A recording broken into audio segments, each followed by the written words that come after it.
మీ business ఏదైనా మీ ఊర్లో promotion చేయాలంటే అది సుమన్ టీవీతోనే సాధ్యం. ఇప్పుడే సంప్రదించండి. హలో నమస్తే వెల్కమ్ టు సుమన్ టీవీ. నేను మీ శ్రవంతి. ప్రస్తుతం మనం ఇప్పుడు రాజన్న సిరిసిల్ల జిల్లాలో ఉన్నటువంటి సివిల్ హాస్పిటల్లో ఉన్నామండి.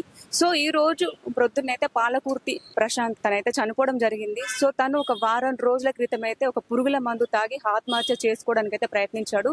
దగ్గరలో తన తండ్రి తన తోటి ఫ్రెండ్స్ ఉండే బట్టికి కొంచెం స్పందించి తొందరగా ఎల్లరెడ్డిపేటలో ఉన్నటువంటి అశ్విని హాస్పిటల్కి అయితే తీసుకెళ్లారు. సో అక్కడ ట్రీట్మెంట్ పొందుతూ ఈ రోజు ప్రొద్దునైతే తనైతే చనిపోయాడు. అసలు అందుకు గల కారణాలు ఏంటని చెప్పేసి మనం ఇక్కడ వారి కుటుంబ సభ్యులు కూడా ఉన్నారు కాబట్టి పూర్తి వివరాలు తెలుసుకునే ప్రయత్నం అయితే చేద్దాం. పాలకుర్తి ప్రశాంత్ వాళ్ళ నాన్నగారు కూడా ఇక్కడే ఉన్నారు. అసలు ఏం జరిగిందని చెప్పేసి ఒకసారి మనం వారి మాటలో తెలుసుకుందాము.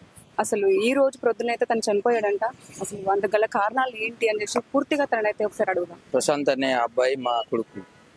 అది గత 3 సంవత్సరాల నుంచి వెళ్ళి ప్రేమిస్తుండట. అది నాకు తెలియదు. నాకు తెలియకుండా ఆ అమ్మాయి పేరు నాకు కూడా తెలియదు. అయితే నూకల మరే అపోజిట్ ఉంటది ఇల్లు కూడా. వాళ్ళది నూకల మరే అపోజిటే ఉంటది. ప్రేమిస్తున్నా అని నాకు చెప్పలే. నాకు తెలియక దేశం పోతా అంటే దేశం కూడా పంపించిన. వారం రోజులకే తిరిగి వచ్చిన తర్వాత నేను అడిగిన ఎందుకు వచ్చినావు అసలు ఏంటిది అని అంటే నాకు చెప్పలే. మళ్ళీ మా వాళ్ళని ఇంటికి రప్పించుకున్నా. వారానికి రిటర్న్ మర్రిండు. వచ్చినాక తర్వాత నేను పని చెప్తే నా మీదకే మరవడ్డాడు. అసలు ఏంటిది పరిస్థితి అని మా వాళ్ళని పిలిపించుకున్న తర్వాత మా వాళ్ళు వచ్చినాక చెప్పిండు, నేను ఇట్లా అమ్మాయిని ప్రేమించిన, అందుకొరకే రమ్మంటే వచ్చిన అని చెప్పిండు. చెప్పినాక డైరెక్ట్ నేను వాళ్ళ డాడీకి ఫోన్ చేసిన. అమ్మాయి రమ్మంటున్నదట, రాకపోతే ఒకవేళ సూసైడ్ లెటర్ రాసి చనిపోతా అని అమ్మాయి బెదిరించడంతో మా వాడు రిటర్న్ మర్రిండు.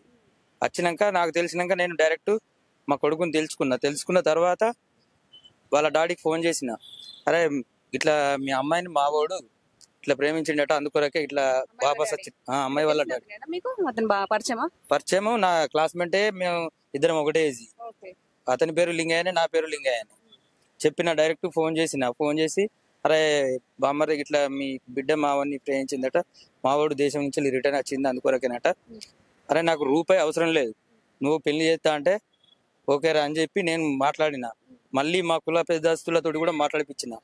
ఇది మంచిగా ఉండదు, బయటకు వెళ్తే మంచిగా ఉండదు, ఇద్దరి ఇజ్జత్ పోతుంది, అద్దు పెళ్లి చేసేద్దాం, నాకు రూపాయి అవసరం లేదు. ఒకవేళ నువ్వు చేయాలనుకున్నా కానీ నా బిడ్డకి ఎట్లా చేసినో నీ బిడ్డకు నా కొడుకు కూడా సేమ్ అట్లనే చేస్తా అనే విషయం కూడా నేను చెప్పిన. మా కుల పెద్ద మనసులో కూడా మాట్లాడినా చెప్పినా కూడా. అది విన్నాక తర్వాత సరే ఓకే అది ఇది అని అన్నాడు. ఓన్లీ వాళ్ళ భార్యకి ఇష్టం లేదు లింగయ్య అనే వాళ్ళ భార్యకి అమ్మకి ఇష్టం లేక ఆమె ఏం చేసింది, గదనికి అతడు తిరిగిపోతూ అది ఇదని పేరు బదనం చేసింది. నాకు ఆల్రెడీ 3 ఎకరాలన్నర పొలం ఉంది, వాళ్ళకున్నది 1 ఎకరంన్నర. అందుకొరకు కూడా నేను అవసరం లేదు, నాకు రూపాయి అవసరం లేదని కూడా నేను చెప్పేసిన. చేసేద్దామా అంటే ఇయ్యమా అది ఇదని చెప్పిండు. చెప్పిన తర్వాత మళ్ళా మీ బిడ్డకు మా కొడుకు ఎఫ్ఐఆర్ అయింది, నువ్వు మా బిడ్డను ప్రేమించినవాట, అవసరం లేదు నేను నీకు అది డైరెక్ట్ మళ్ళా చెప్పిండు. అవసరం లేదు తీ అని నేను సప్లై కూకున్నా వితౌట్ మళ్ళీ ఏదైనా. పొలం ఉంది, మరి మీరు ఏం పని చేస్తారని చెప్పేసి ఒకటే ఊరు కాబట్టి వాళ్ళకి తెలీదా? తెలుసు, ఇద్దరిది ఒకటే క్లాస్మేట్ అని చెప్తలేనా మేడం, ఇద్దరిది ఒకటే క్లాస్మేట్. ఆల్రెడీ వెల్డింగ్ నేర్చుకున్నాడు, తాళ్ళెక్కుడు, ఈదులు గీసుడు అన్ని టోటల్ గా వస్తాయి పనులు. ఇది రాదు పని అనేది లేదు, అంత పర్ఫెక్ట్ గా చేసిండు. కాకపోతే వాళ్ళ ఏది లింగయ్య వాళ్ళ భార్యకి ఇష్టం లేక ఆమె ఉండి ఆ రోజు పొద్దున ఉదయం 9:30 కూడా ఇంట్లోకి పోయిండట. వాళ్ళ ఇంట్లోకే రమ్మని ఫోన్ చేస్తే పోయిండట. ఆ రోజు మళ్ళా 3:30కు రమ్మంటే మళ్ళీ 3:30కు పోయిండట. ఆ 3:30 సమయంలో ఏమైందో తెలియక నాకు కూడా వెనకసిరి ఆ రోజు మందు తాగిన తర్వాత నాకు తెలిసింది అన్నట్టు. ఇది 5 తారీఖు నాడు నైట్ తాగిండు. నేను ఇంట్లోనే వండుకున్నా, ఫోన్ చేసిన ఏమైంది అంటే నేను పెళ్లి కాడ మా ఫ్రెండ్ది బర్త్డే ఉంది, అక్కడ ఉన్న డాడీ నేను ఒక ½ అవర్ వరకు వస్తా అని చెప్పిండు. సరే అని నేను సపరేట్గా పండుకున్న తర్వాత వీళ్ళు ఆల్రెడీ మంచిగా వాళ్ళు ఫ్రెండ్స్ లెక్కల తాగిరు చేసిరు అన్నీ అయిపోయినాయి. ఎవరింటికి వాళ్ళు వేరు. మనోడు కూడా ఇంటికి పోతున్నా అని వచ్చిండట. ఇద్దరిని ఎక్కించుకొని బండి ఎక్కించుకొని వచ్చి వాళ్ళని దించి రిటర్న్ మర్రినాక వాళ్ళని మా బామ్మరి కొడుకు డౌట్ వచ్చిందట, ఏమైంది ఇంట్లో పోయేటోడు మళ్ళీ మర్రి ఎటు పోతుండు అని అనుకొని వెనక పడిపోయిండట. ఎందుకంటే ఇంకో అతన్ని తోలుకొని ఇద్దరు వేయరట. అక్కడ కొంచెం అక్కడ తువ్వల కొంచెం మంచి లేదు మా పొలం కాడనే. ఆడికి అయిన తర్వాత కొంచెం స్పీడ్ అయిందట, అంత అడ్డం పడ్డారట వాళ్ళిద్దరు. అప్పటికే నా కొడుకు మందు సేవించిండట. తెలియదు ఇప్పుడు ఫ్రెండ్ కి తెలియదు, చెప్పలేడు, ఫ్రెండ్లకు తెలియదు, వాళ్ళకు పైన విషయం చెప్పలేదు. చెప్పలే. డైరెక్ట్ అంతే వీళ్ళు అడ్డం పడుతోటే వాళ్ళు తిట్టుకుంటూ వచ్చి, మా కొడుకు తిట్టుకుంటూ వచ్చి నా దగ్గరికి ఎందుకు వచ్చినవరా బొసుడికి అది ఇది అని అనుకుంటూ వచ్చి, దానిలో వచ్చిన అతడు మా బామ్మరి కొడుకే, ఆయనకి బామ్మరి అవుతాడు. నా దగ్గరికి ఎందుకు వచ్చినవరా అని వాడిని పాపం కొట్టిండట. అయినా కానీ అవసరం లేదని తీసుకొచ్చిర్రు. ఇంటికి తీసుకొచ్చేసరికి కక్కుతుండు. నేను పండుకున్నోని వాళ్ళ వాయిస్ని నేను లేచి ఏమైంది అని అప్పటికి మా పెద్దన్న కొడుకు చూసిన. ఏమైంది అంటే బాబాయ్ పాయింట్ వేసుకోయాను అన్నాడు. ఏమైంది ఏం జరిగిందంటే ఇట్లా డాడీ అబ్బాయి మంద అయిండే, అడిగి చిన్నోడు మంద అయిండు అని అన్నుడితోటే నేను ఏం ఆలోచించలేకపోయినా. ఇప్పటికే ఒక బిడ్డ చనిపోయే 3 నెలలు, బరాబర్ 3 నెలలు కాలే, ఇంకా కొడుకు బిడ్డ ఇద్దరు. అంతా స్పాట్ ఆటో తీసుకున్నా, చక్కగా వెళ్ళిపోయినా. అశ్విని హాస్పిటల్కి తీసుకుపోయినా, ఆడ జాయిన్ చేసిన. ఇక ఆడనే ఉన్నా. మబ్బుల తెల్లారినాక అనుకో ఇక 5:26 చనిపోయిండు.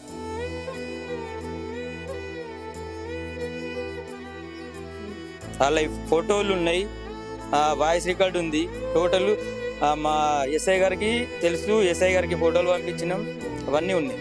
సో వాళ్ళ ఇంటికి వెళ్ళిండు అన్నారు కదా, వాళ్ళ ఇంటికి ఏం మాట్లాడిండట తెలియదు మేడం. ఇక ఇంట్లో అడిగినాం మేము, ఇక్కడ అడిగితే నేను ఇంటికి వచ్చినాక చెప్తా డాడీ, నేను అక్కడ హాస్పిటల్లో నేనేం చెప్పా, నేను ఇంటికి వచ్చినా చెప్తా అని చెప్పాను. వాళ్ళ ఫ్రెండ్స్ కూడా ఉన్నారు, వాళ్ళ ఫ్రెండ్స్ కూడా అడిగిరు ఏమైంది అసలు ఎందుకు తాగినావు అని అడిగితే, మేము ఇంటికి వచ్చినాక చెప్తాను, నేను ఇప్పుడు చెప్పా అని చెప్పిండట. వాళ్ళ ఫ్రెండ్స్ కూడా ఉన్నారు, వాళ్ళ క్లాస్మేట్లు. అది ఎలాంటి ఇన్ఫర్మేషన్ ఇవ్వలేదు. వాళ్ళకి ఏమున్నా నేను మంచిగా అయితే నేను ఇంటికి వచ్చినాకనే చెప్తా మీకు అని చెప్పిండట. నేను అడిగితే కూడా ఇంటికి వచ్చినాక చెప్తా కదా డాడీ అని చెప్పబట్టిండు. సో వాళ్ళ అమ్మ వల్లనే వీళ్ళు దూరం అయిపోయారు. వాళ్ళ అమ్మ వల్లనే దూరం అయిపోయారు. అమ్మాయికి ఇష్టమే 3 సంవత్సరాల నుంచి వెళ్ళి, ఇప్పుడు కాదు. అది మేడం. ప్రశాంత్ ఫ్రెండ్స్ ఉన్నారు. సో ఫ్రెండ్షిప్ కి అంటే వాల్యూ ఇచ్చి అయితే వాళ్ళైతే ఇప్పుడు ఇంతమంది తన ఫ్రెండ్ దూరం అయిపోయాడు కాబట్టి తన ఫ్రెండ్స్ అయితే ఇక్కడికి అయితే రావడం అయితే జరిగింది. అసలు ఏం జరిగిందని చెప్పేసి ఒకసారి మనం వీరిని కూడా అడుగుదాము. ఎందుకంటే తల్లిదండ్రులతో షేర్ చేసుకునే విషయాలు అయితే ఎక్కువ ఫ్రెండ్స్ తో షేర్ చేసుకుంటారు. సో వీళ్ళని ఒకసారి అడుగుదాం ఇలా అసలు ఏం జరిగిందని. ప్రశాంత్ అనే వ్యక్తి మా చిన్నప్పటి స్నేహితుడు. మ్యాటర్ ఏంటంటే ఒక అమ్మాయిని వాళ్ళ ఇంటి ముందట ఉన్న అమ్మాయిని లవ్ చేయడం జరిగింది. గత 3-4 సంవత్సరాల నుంచి ప్రేమించుకున్నారు. వీళ్ళు ప్రేమించుకొని పెళ్లి కూడా చేసుకుందాం అనే మూమెంట్లోనే ఇక వీళ్ళ మధ్యలో ఏం జరిగిందో మనకు ఐడియా లేదు. కానీ వీళ్ళు ఇంత వాళ్ళ డాడీ కూడా ఒప్పుకున్నాడట. ప్రశాంత్ వాళ్ళ నాన్న వాళ్ళకి చెప్పినాక డాడీకి ఇది సంగతి 4 సంవత్సరాలు ఏమి అమ్మాయిని తీసుకోబట్టి అని చెప్తే అమ్మాయి వాళ్ళ ఫాదర్ ఇట్లా ఒప్పుకున్నాడు. కానీ వాళ్ళ అమ్మాయి వాళ్ళ అమ్మ వాళ్ళకి చేయడం ఏంది, అదేంది, వాళ్ళ ఆయన రోడ్ల పైన తిరుగుతాడు, అబ్బాయి కరెక్ట్ కాదు నీకు, అది ఇది అని అనడం వల్ల మనకి కొంచెం గిల్ట్ ఫీలింగ్ అయ్యి అమ్మాయి పైన నాకు అమ్మాయి కావాలి అని ఆలోచన పైన ఆ దృష్టి పెట్టి మొత్తం అదే ఏ వర్క్ చేసినా ఏం చేసినా కానీ అది ఆలోచన పడ్డాడు. ఖచ్చితంగా అమ్మాయిని ఇచ్చి నాకు పెళ్లి చేస్తారు కదా అనుకున్న మూమెంట్లో అమ్మాయి కూడా నేను బయటకు లేచిపోయి వస్తా అది ఇది అన్నట్టుగా మాట్లాడింది. మాట్లాడినాక మరేమన్నా పని చేస్తే అయిపోతాయి అని చెప్పేసి అన్న వాళ్ళే అమ్మాయి గురించి సరే మరి దేశం వెళ్తున్నా అని చెప్పేసి ఫారెన్ కూడా వెళ్ళినాక అమ్మాయి ఏమన్నదట మళ్ళీ ఫోన్ చేసి, నాకు నువ్వు లేకుంటే ఇక్కడ ఉండబుద్ధి అయితే లేదు, నువ్వు లేకుంటే నేను సరిపోతా, కంపల్సరీ నువ్వు రావాలి అది ఇది అనడం వల్ల మళ్ళీ వారం లోపలనే రిటర్న్ అయిపోయింది. మళ్ళీ ఫ్లైట్ ఎక్కండి. అంటే ఇప్పుడు ఇక్కడ ఉన్నప్పుడు ఏం పని చేస్తుంది? ఇక్కడ ఉన్నప్పుడు వెల్డింగ్ మన తాళ్ళు ఎక్కుతుండే, అన్ని పర్ఫెక్టే. గౌడ్స్ వాళ్ళు అన్ని పర్ఫెక్టే. ఇక తాళ్ళు ఎక్కడం కూడా నేర్చుకున్నాడు. ఇక పెళ్ళైనాక ఇక అమ్మాయిని కూడా పోషించాలి కదా, ఇక కంపల్సరీ చేసుకుందామన్న ఆలోచన మీదనే అమ్మాయి కూడా చేసుకుంటా అన్నది.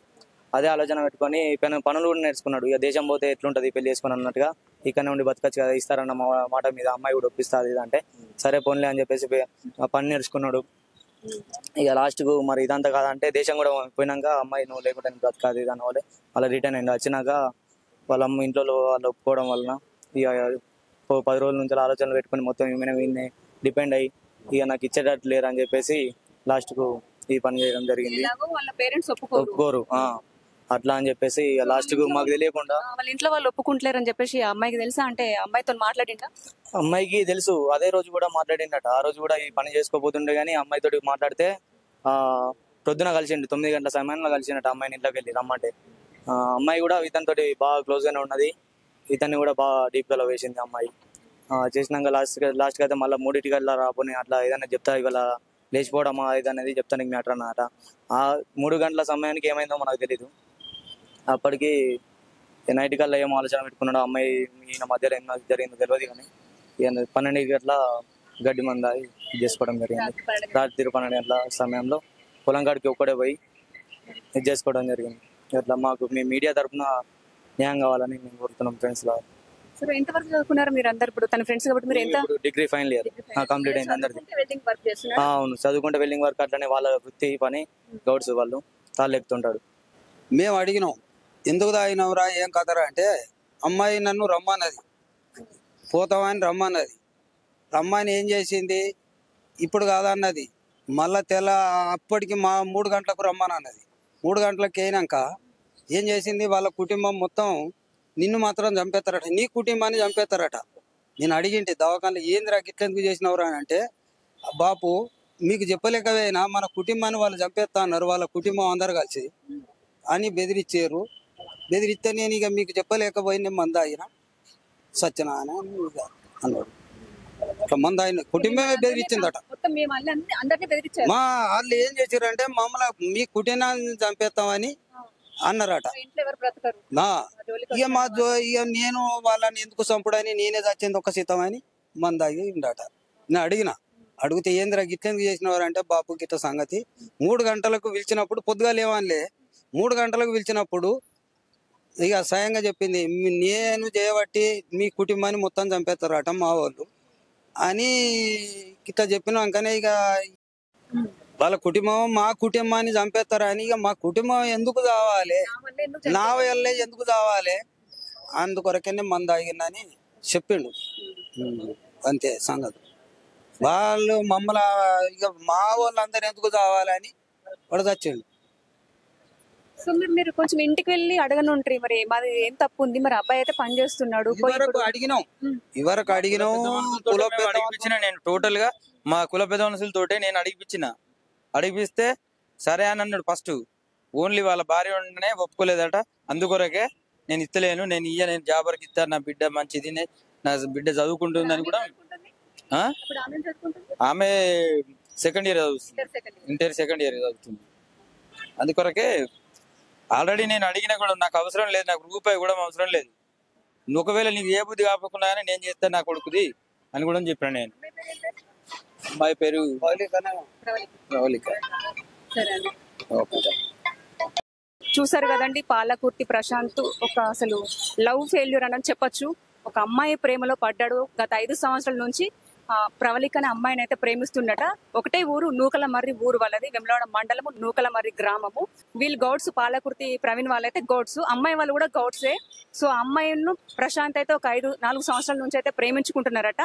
సో ఆ విషయము ప్రశాంత్ అయితే వాళ్ళ నాన్నకు చెప్తే వాళ్ళ నాన్న ఓకే అన్నాడు, సరే చేద్దామని చెప్పేసి అన్నాడు. సో పెద్ద మనుషుల సమక్షంలో కూడా మాట్లాడుకున్నారట. సో అమ్మాయి వాళ్ళ ఫాదర్ అబ్బాయి వాళ్ళ ఫాదర్ కూడా ఫ్రెండ్స్ అంట, క్లాస్మేట్స్ అంట. సో అబ్బాయి వాళ్ళ ఫాదర్ కూడా అమ్మాయి వాళ్ళ ఫాదర్ తో మాట్లాడడం అయితే జరిగింది. ముందుగా తనైతే ఒప్పుకున్నాడట, అమ్మాయి వాళ్ళ ఫాదర్ అయితే ఓకే చేసిండట. కానీ ఇంటికి వెళ్ళిన తర్వాత అమ్మాయి వాళ్ళ అమ్మనైతే ఒప్పుకోలేదు. అబ్బాయి ఏం పని చేయడు, ఎలా పోషిస్తాడు అమ్మాయిని అని చెప్పేసి అయితే అమ్మాయి వాళ్ళ అమ్మ ఒప్పుకోక వాళ్ళిద్దరి మధ్య మనస్పర్ధలు వచ్చి అబ్బాయి అయితే పురుగుల మందు తాగిండు పొలం దగ్గర. సో వాళ్ళ తండ్రి తొందరగా స్పందించి హాస్పిటల్కి తీసుకెళ్లాడు, కానీ ఫలితం అయితే లేకపోయింది.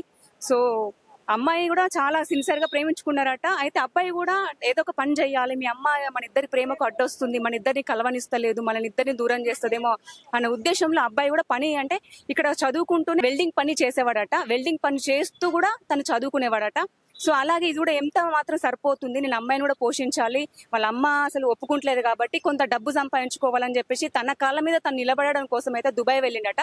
అక్కడికి వెళ్ళిన తర్వాత అమ్మాయి ఒకటే అన్నదంట, వద్దు నువ్వు లేకుండా నేను ఉండలేను, నువ్వు వచ్చేసేయి, నువ్వు రాకపోతే మాత్రం ఖచ్చితంగా నీ పేరు రాసి నేను చనిపోతా అని చెప్పేసి అన్నదంట. సో అమ్మాయి వల్ల మళ్ళీ అబ్బాయి వెళ్ళిన వారం రోజులకే మళ్ళీ రిటర్న్ అయితే రావడం అయితే జరిగింది. సో ఆ వారం రోజుల లోపల అసలు ఏం జరిగిందో కూడా తెలియదు. సో చనిపోయే ముందు రోజు ఆ అమ్మాయి వాళ్ళ ఇంటికి వెళ్ళాడట, అక్కడ ఏం జరిగిందో కూడా తెలియదు. సో ఇంటికి వచ్చేసి రాత్రి టైంలో పొలం దగ్గరికి వెళ్ళి అక్కడైతే పురుగుల మందు తాగి ఆత్మహత్య చేసుకున్నాడు. సో ఎందుకండి పేరెంట్స్ దయచేసి వాళ్ళు చిన్న పిల్లలు మీరు అర్థం చేసుకోకపోతే ఎవరు అర్థం చేసుకుంటారు? కూర్చొని మాట్లాడుకుని ఒక చిన్న సమస్యకు ఇప్పుడు ప్రాణం పోయింది, తిరిగి వస్తుందా? సో ఎవ్వరు కూడా ఇలా ఆలోచించకండి, కొంచెం తొందరపడి కూడా నిర్ణయాలు తీసుకోకండి. కూర్చొని మాట్లాడుకునే సమస్య ఇప్పుడు ఇంత పెద్ద సమస్యగా మారింది. అమ్మాయి బాగానే ఉంది, కానీ అబ్బాయి పరిస్థితి ఏంటండి?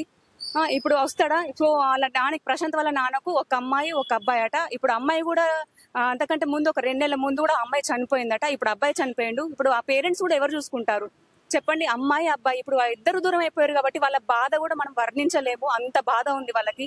వాళ్ళ కళ్ళల్లో నీళ్లు చూస్తుంటే కూడా గుండె అనేది తరుక్కుపోయింది. సో తొందరపడకండి.